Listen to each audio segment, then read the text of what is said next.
할렐루야. 주 안에서 평안하셨습니까? 오늘은 11월 9일 둘째 주일입니다. 그리고 누가복음 강해 6번째 시간입니다. 그런데 이 말씀을 강의하면서 조금 염려스러운 것이 있습니다. 그것은 인간을 향하신 하나님의 모든 일들이 오직 하나님의 주권에 의해서만 이루어졌다고 말씀을 하시는데 그 말이 맞느냐 하는 물음입니다. 정답은 맞습니다. 제가 누가복음을 강의하면서 제일 먼저 드린 말씀이 복음은 이미 이루어진 팩트라는 사실을 말씀을 드렸고, 두 번째는 복음은 이미 성취되고 완성된 열매라고 말씀을 드렸죠. 세 번째, 복음은 때가 되면 반드시 이루어진다라는 말씀도 드렸습니다. 그리고 네 번째는 복음인 하나님의 말씀은 능치 못함이 없다는 말씀을 드렸고, 지난주 5째 시간에는 어찌된 일인지 놀라는 사건을 통해서 오직 성령을 통해서만 알게 된다라는 말씀도 드렸습니다. 그렇습니다. 기독교의 하나님의 주권은 기독교의 본질이라 해도 부족함이 없습니다. 그런데 그 본질인 주권 속에는 인간을 향하신 하나님의 사랑이 내포되어 있다는 사실을 잊지 말아야 합니다. 그리고 하나님께서 인간에게 베풀어 주시고자 하는 은혜가 포함되어 있다는 말씀입니다. 그래서 하나님께서 인간을 주권적으로 사랑하셨기 때문에 사가랴와 엘리사벳과 마리아를 찾아오신 것입니다. 사가랴와 엘리사벳에게는 메시아의 오심을 증거하는 요한을 통한 광야에 외치는 자의 소리를 하게 하시려고, 또한 마리아에게는 죄인된 우리의 인간의 죄를 모두 다 사해 주시기 위해서 십자가를 지시는 예수 그리스도를 보여주기 위해서 하나님이 당신의 주권을 바로 사가랴, 엘리사벳, 마리아를 통해서 사용하셨다는 말씀입니다. 그러면서 오늘 누가복음 6번째 시간 1장 46절에서 마지막 80절까지 말씀을 통해서 내게 행하신 사가랴와 엘리사벳 그리고 마리아에게 행하신 모든 일도 하나님의 은혜로 행한 것입니다 라는 말씀의 제목으로 은혜를 나누고자 합니다. 주신 말씀을 통해서 하나님의 높고 크신 사랑과 은혜의 축복을 저와 여러분이 마음껏 누릴 수 있기를 주님의 이름으로 부탁드립니다. 기독교 신앙의 시작은 하나님의 은혜에서 시작을 했습니다. 그러나 하나님의 계시의 사역을 통해서 완성이 되어지게 됩니다. 그래서 하나님께서는 인간 아담을 창조하시고 하와를 아내로 붙여주시면서 두 사람에게 생육하고 번성하여 땅에 충만하라고 은혜의 축복을 하셨던 것입니다. 또한 자식이 없는 아브라함을 찾아가셔서는 아브라함에게 자녀의 복을 말씀해 주셨고, 자녀 역시 하늘의 별처럼 땅의 모래알처럼 많게 하신다고 말씀을 하셨습니다. 그리고 이 언약은 영원히 변치 않는 축복의 언약이라고 말씀하시면서 후손들에게도 그 언약의 축복을 허락해 주셨어요. 그래서 그때의 아브라함과의 언약을 통해서 아들 이삭의 언약으로 이어지고, 또한 아들 야곱의 언약으로 이어지고, 그리고 12아들들을 통해서 하나님의 계시의 언약을 이루어 가게 하셨다라는 말씀입니다. 그리고 결국에 가나안에서 하나님의 계시의 언약을 은혜의 사역으로 이루어 가시는 것을 바로 구약과 신약의 연결을 통해서 알게 되어지게 됩니다. 그렇다면 구약의 하나님의 사역의 원리, 바로 신약의 하나님의 역사의 원리와 같다라는 의미의 뜻이 됩니다. 그러니까 구약은 있고 신약은 다르다가 아니라 구약은 신약을 위한 하나의 앞섬의 하나의 하나님의 주권적 은혜의 아름다운 사랑의 역사적 사실이었다. 이 모든 일들을 누가 행하신다고 말씀을 드렸죠? 하나님이 행하신다고 말씀을 드렸습니다. 누차 말씀을 드리지만은 인간이 먼저 하나님을 찾은 것이 아닙니다. 하나님이 말씀으로 인간을 찾아오시는 방식을 선택하셨다는 거죠. 여러분, 이것이 바로 기독교 신앙과 세상의 다른 종교의 신앙과 차이점입니다. 그래서 누가복음 1장 말씀을 통해서도 사가랴를 통해서 먼저 아들에 대해 말씀을 하셨고, 그의 아내 엘리사벳을 통해서도 말씀을 하셨어요. 그리고 예수님의 탄생까지 마리아에게 말씀으로 계시를 하셨던 것입니다. 이렇게 하나님께서는 하나님이 먼저 행하셨다는 사실이 첫 번째입니다. 둘째로는 하나님의 말씀은 하나님이 하실 일을 선포하신 것이다. 다시 말하면 하나님의 말씀은 팩트이기 때문에 거기에 부도수표가 없습니다. 하나님은 말씀하시면 그 말씀을 어느 때든지 어느 시대든지 하나님은 반드시 이루신다는 거예요. 그래서 하나님은 그렇게 하라, 우리의 인간에게 지시하신 것이 아니라 그렇게 될 것이라고 선포를 먼저 하셨다는 거예요. 여러분, 목사가 하나님의 말씀을 전하는 것도 목사 개인의 말이나 사상이나 지식이나 이념을 전하는 것이 아니라 하나님의 말씀에 대한 선포인 것입니다. 하나님이 이렇게 말씀하셨으니 그렇게 될 것이라는 사실을 바로 미래의 비전적 예언으로 말씀을 선포하는 겁니다. 그런데 사가랴나 마리아가 하나님의 말씀에 대행해서 그 예언을 이루면 상을 줄 것이라고 말씀했나요? 그래서 그들이 믿었나요? 그 만약에 또한 예언이 이루어지지 못한다면, 실패를 한다면 벌을 줄 것이라고 언급을 하셨나요? 그런 적이 한 번도 없다는 거예요. 그렇다고 아들을 낳는다고 그들의 공로가 될 수도 없었지요. 또한 아들을 낳지 못한다고 그들의 과오가 되었을까요? 그렇지도 못했습니다. 다시 말하면 하나님의 말씀의 팩트가 사가랴에게, 엘리사벳에게, 마리아에게 그대로 이루어졌을 뿐이지 그들이 낳고 못 낳고의 상과 벌이 언급될 이유가 없었다는 말씀입니다. 오직 하나님의 주권적인 뜻에 의해서 엘리사벳이 세례 요한을 낳게 되고 마리아가 예수 그리스도를 낳게 되는 것입니다. 그렇다면 이런 질문이 됩니다. 하나님이 직접 행하실 것이라면 그냥 혼자 하셔서 될 것인데 왜 디테일하게 구체적으로 강조해서 예언하신 이유는 무엇일까 하는 거예요. 그것은 여러분 잘 기억하십시오. 하나님의 사역은 죄인들에게 하나님을 알게 하시는 계시의 사역이기 때문에 그러신 것입니다. 계시의 사역이요. 죄인된 인간에게 계시의 사역이기 때문에 그렇다. 그리고 하나님의 사역의 궁극적인 열매는 인간이 하나님의 존재와 성품과 마음과 원리와 개념과 방식을 깨달아 알게 됨으로 인하여서 인간은 하나님의 말씀해 주신 대로 살아야 되는 것이라는 사실을 알게 하기 위해서, 그래서 하나님의 말씀은 하나님이 하실 일을 선포하신 것이라고 말할 수 있는 것입니다.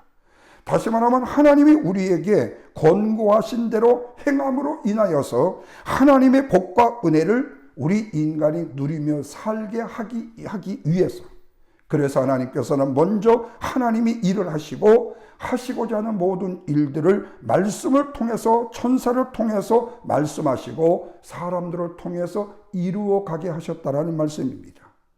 그리고 세 번째로는 하나님의 사역이라는 것은 절대적으로 인간을 위한 사역이라는 것이에요. 다시 말하면 하나님이 행하신 사역을 통해서 하나님이 유익을 얻으신 것이 전혀 없습니다. 물론 전혀 없다고 말할 수는 없겠죠. 영광을 받으셨죠. 그렇다고 해서 그 일을 하지 않는다면 하나님이 손해를 보았을 것이다. 그래서 우리에게 맡겨준 일을 내가 안 하면 하나님이 손해가 되실 것이다. 마치 요나가 니느웨에 가서 주의 복음을 외치라고 했는데 다시 서로 조망을 치면 하나님이 손해를 입으실 것이다. 전혀 그렇지 않습니다. 그것은 바로 요나의 기우에 불구하고 오늘날 우리가 주의 일을 맡아 수고하는 가운데 내가 안 하면 누가 하랴? 라고 배짱을 내밀 때에 하나님은 웃으시는 거예요. 하나님은 손해보시는 일이 없습니다.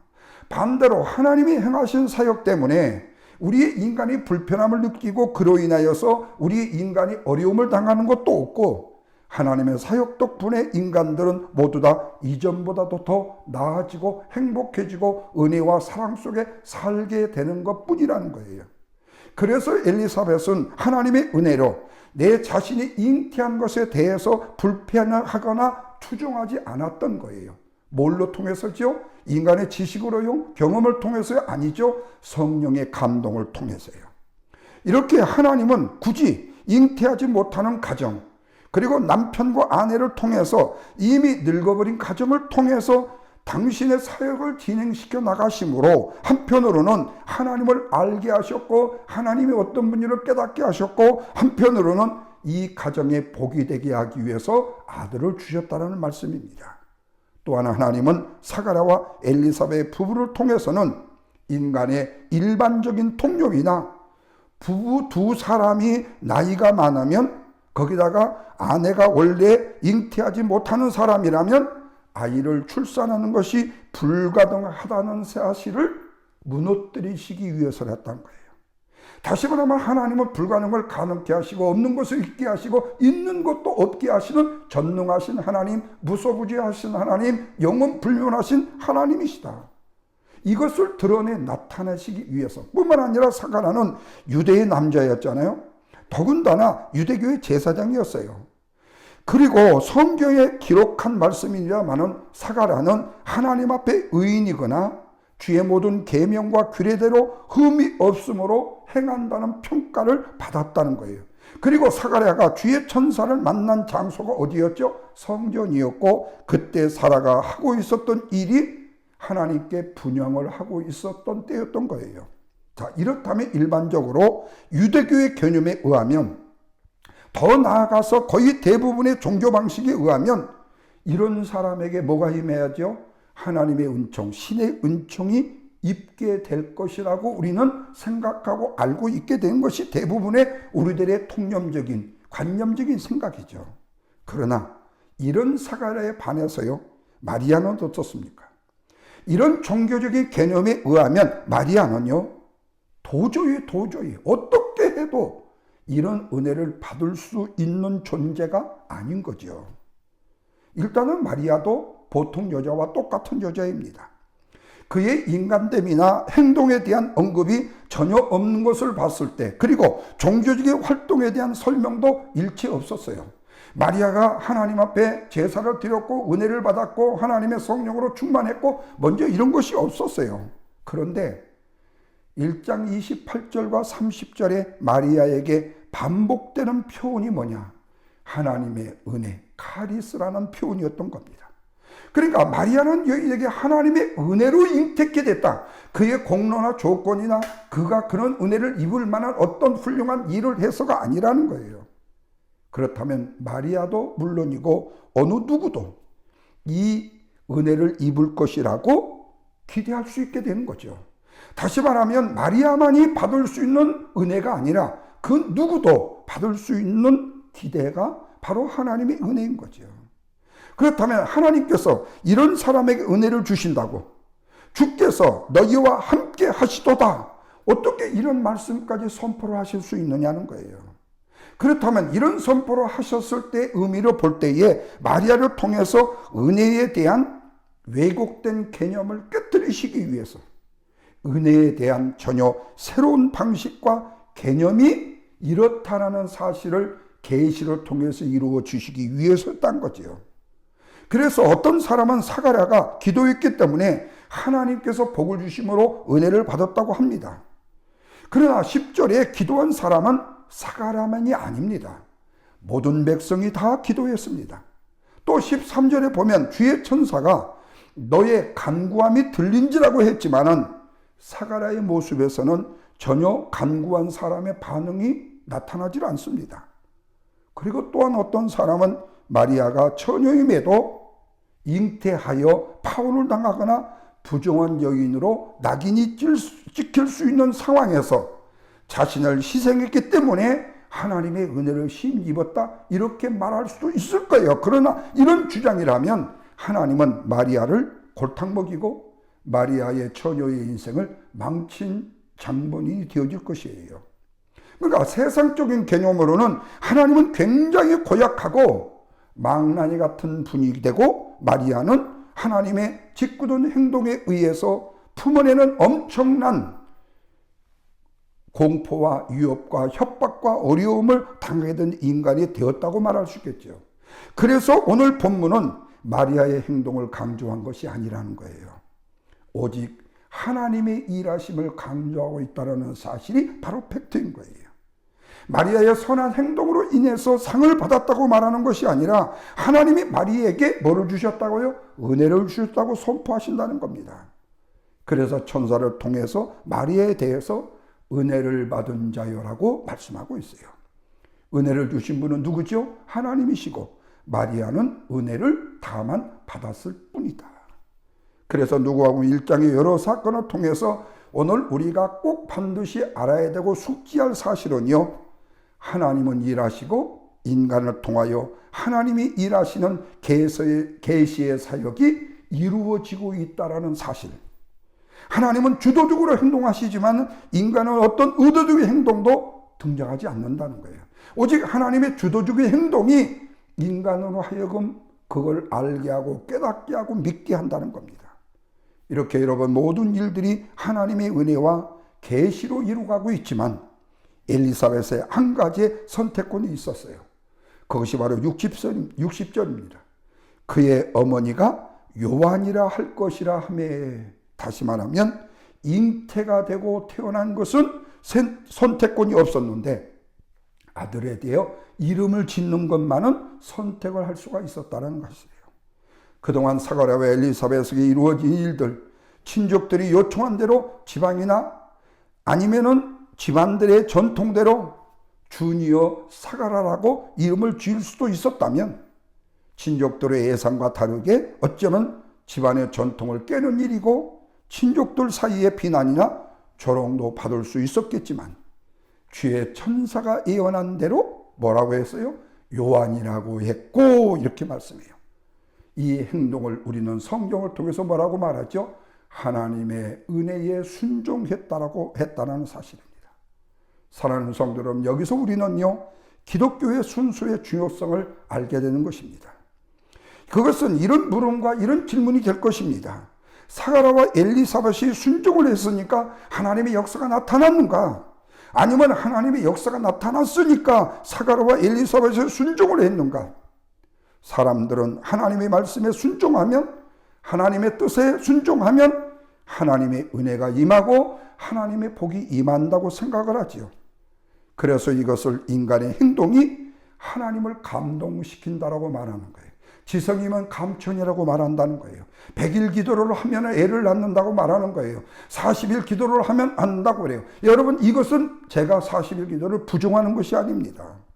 다시 말하면 그 기도를 하는 것은 하나님의 은혜를 받았기 때문에 내가 하나님 앞에 40일도 금식하며 기도할 수 있는 거고, 하나님의 은혜 때문에 내가 하나님 앞에 헌신과 봉사할 수 있는 것이지, 내가 기도했으니까 내가 은혜를 받았고 내가 봉사와 헌신을 했으니까 내가 축복을 받았다는 개념으로 우선순위를 바꾸지 말라는 거예요.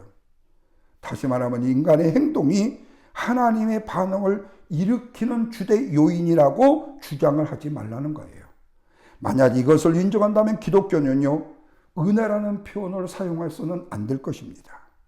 기독교는 다른 종교와 다르다고, 하나는 다른 신과 구별된 거룩하신 하나님이라고 말할 수 있을까요? 그렇지 못하다는 겁니다. 그것을 우리는 본문 64절에서 요한의 이름을 서판에 쓰자, 거기에 뭐가 일어나죠? 사가랴의 입이 열리고 혀가 풀리며 말을 하여 하나님을 찬송했다고 했습니다. 아들의 이름을 정한 후에 사가랴의 입이 열리고 하나님을 찬송하였다. 그렇다면 묻습니다. 지금 이 사가랴가 하나님을 찬송하니까 입이 열리고 아들이 생겼습니까? 아니면 하나님이 은혜를 주시니까 하나님의 예언대로 다 이루어 주시니까 사가랴가 하나님을 찬송하였습니까? 물론 두말할 나위 없이 하나님이 모든 일들을 다 하시고 마치고 나니까 사가랴가 입을 열어 뭐를 했어요? 하나님을 찬송했다고 했어요.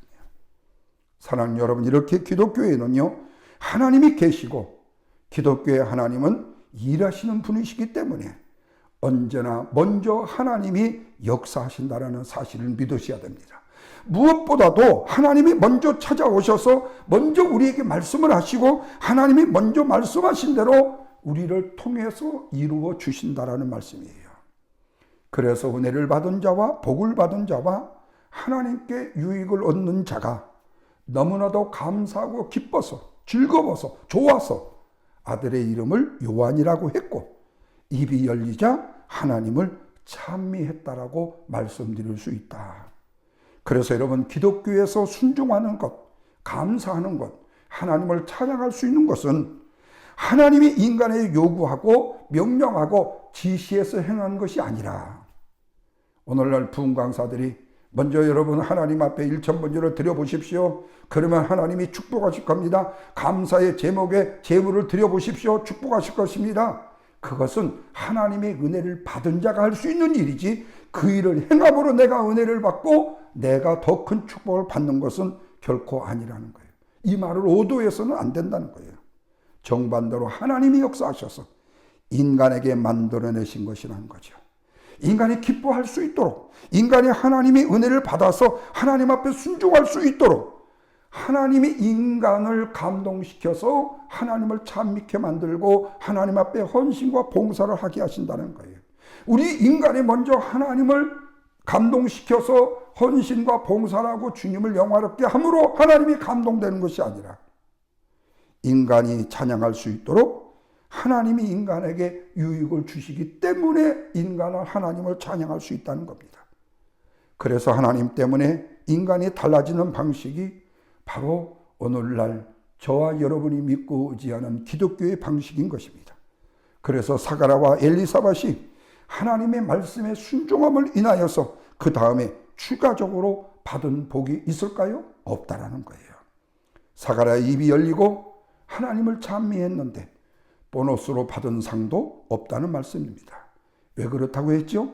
하나님은 사람에게 먼저 은혜 주심을 인하여서 하나님께서 계시를 주셨고 그 계시의 말씀을 통하여 이루게 하셨기 때문에, 이것이 온전히 하나님의 행하심 때문이다.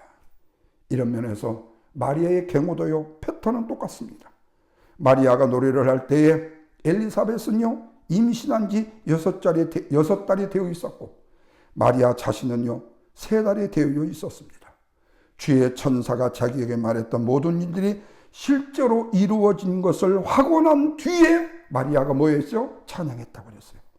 그래서 마리아의 찬미를 순서대로 배열하면요, 한번 여러분 자세히 보십시오. 49절이요. 능하신 이가 큰 일을 내게 행하셨으니 그랬죠. 하나님의 은혜를 주신 거예요. 그리고 48절에 보십시오. 그 여종의 비천함을 돌아보셨으니 은혜를 주신 거예요. 그리고 47절 보십시오. 내 마음이 하나님을 내 구주로 기뻐하였으니. 자, 그리고 마지막 46절입니다. 내 영혼이 주를 찬양합니다. 이렇듯 여러분, 복음서는요, 사람의 비전과 꿈과 희망을 언급하지 않습니다. 사람들의 수고와 헌신과 충성과 희생도 말하지 않습니다. 사람들의 행한 일을 소개하지 않고 오직 하나님이 그들에게 행하신 일을 강조하고 계신다는 말씀입니다. 그래서 우리가 하나님의 은혜에 감사할 때 할 수 있는 말은 뭐죠? 하나님께서 내게 은혜를 행하셨사오니. 그렇다면 사랑하는 여러분, 저와 여러분은 어떤 은혜를 받으셨습니까? 그런데 문제는 그 은혜가 기억되든 기억되지 않든 그건 역시 하나님이 저와 여러분에게 주신 은혜라는 사실을 믿어진다면 하나님의 영광을 위하여 주님을 찬미하고 주를 위하여 그 은혜 안에서 감사함으로 기뻐하면서 즐거워하면서 하나님께 영광을 돌리는 삶을 살아드리는 것. 이 은혜가 저와 여러분의 삶 속에, 생활 속에, 그리고 우리의 인생 속에, 스라에 사는 내 자녀들 속에, 우리의 가족들 속에 함께 임하시기를 주님의 이름으로 축원드립니다. 함께 주셔서 감사합니다.